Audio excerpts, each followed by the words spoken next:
Alight by Lisa Beebe. We bought the land to build a house, even though we knew it would be years before we could afford to build anything. We thought of it as an investment in our future. The land gave us something to look forward to, something to believe in. We bought it to prove to ourselves that we were capable of making our dreams come true. We wanted a cabin in the mountains, a cozy little place just big enough for the two of us. Buying the land was the first step. Sometimes, when Pam had to work a double shift over the weekend, I drove out there and slung a hammock between two trees. I fell asleep, breathing the cool night air. It sent a mix of pine sap and old leaves, and woke up slowly, the dense canopy shading me from the morning sun. Our plot was only 3 acres, but it held the most beautiful trees I had ever seen. They towered overhead as if every cell in every branch had spent years pulling itself closer to the sky. I knew that one day, when we had money to start construction, we would have to cut some of them down. I warned myself not to get too attached, but I couldn't help it.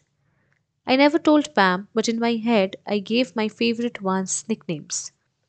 A tall pine was Lebron, a weird shaped oak was Wembley, and a leafy cedar I named after my sister Anna, because when the wind blew, the whispered shh of the leaves reminded me of the way she would rush and hush me when we were kids. Up here, I was always quiet. Around the trees, I relaxed, free from the frenzied energy of the city. When Pam and I first saw the Steinbeck fire on the news, we weren't concerned. Wildfires are a frequent occurrence in Southern California, but neither of us had ever been personally affected. The next night, the fire was only 5% contained, and it was moving toward our land. There was nothing we could do from our apartment downtown. Nothing but hope for the best. In the end, our hopes could not compete with the flames. The following afternoon, we saw a map showing an outline of the affected area, and we knew our land had burned. A news report described how the fire's size and strength had affected the local weather patterns, creating a whirling tornado of fire that had torn across the hilly terrain. If it had happened anywhere else, I would have found it fascinating from a scientific perspective. But it wasn't anywhere else. It was my land, a place to which my dreams were tied, and it left me feeling weak and dizzy. It was like the flame tornado had spun through my body, searing my heart and my lungs. I felt burned in a financial way too.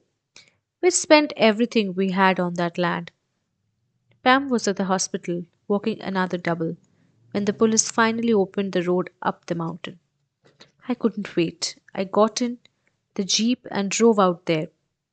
I had to see it, to update the picture in my head, to reflect what was left behind. I knew it would look bad, but the reality was worse than I had imagined. I couldn't even pull off the road until I shoved the remains of a fallen tree out of the way. Most of the trees I had nicknamed were gone. Only Lebron was still standing. I approached for a closer look, shuffling through the black ash that littered the ground.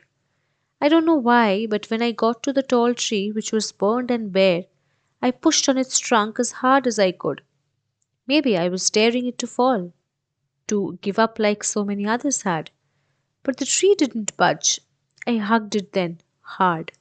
With my arms wrapped around it, I wondered if it was dead on the inside. Can a tree suffer? I sat on the ground next to a burnt trunk that might have been the one I called Anna. Looking around, there were so many empty spaces where trees used to be. On my drive up, I had thought I'd only stay a few minutes, take some pictures for Pam, and head home. Hugging Lebron had messed me up, though. I didn't understand why I had done it. It was dusk by then, but I wasn't ready to go back. I just couldn't drive away. I needed to be here in this place that was supposed to be ours. It didn't feel ours anymore. It felt like the fire had stolen it. I have been here for hours, though I'm not sure what time it is. My phone died, and I don't feel like starting the Jeep to charge it.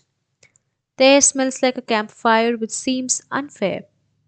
I have always loved that smell because it reminds me of summer adventures in national parks and other wild natural places. Now it smells like emptiness, like death. A bird calls in the distance, and that feels wrong too. How can any creature behave normally when everything around it is such a mess?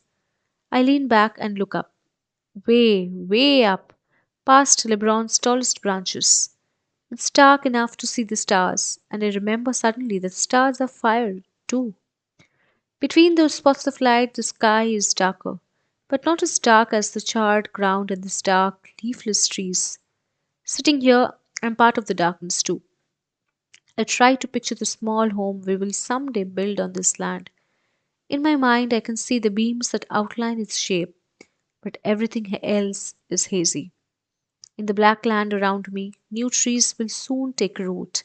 Some of these old ones, like Lebron, must have survived previous fires. They will find the strength to push through their burnt bark and sprout new leaves, new branches. I feel them around me, the spirits of these future trees. I see them out of the corners of my eyes. They are neon and translucent, as if they are made up of light, the promise of what might come. Sitting there in the dark, I feel something deep in my bones. Whatever it is, that luminous energy of the not yet trees, it's beginning to glow in my body too. This land is their home and my home. It's where we'll grow and change and die. But it doesn't belong to us. We belong to this dirt, these ashes, and this place. And we always will. Lisa Beebe lives in Los Angeles, California, where she sometimes talks to the ocean. Find her online at lisabeebe.com. Alight is in Short Circuit '08 Short Editions Quarterly Review.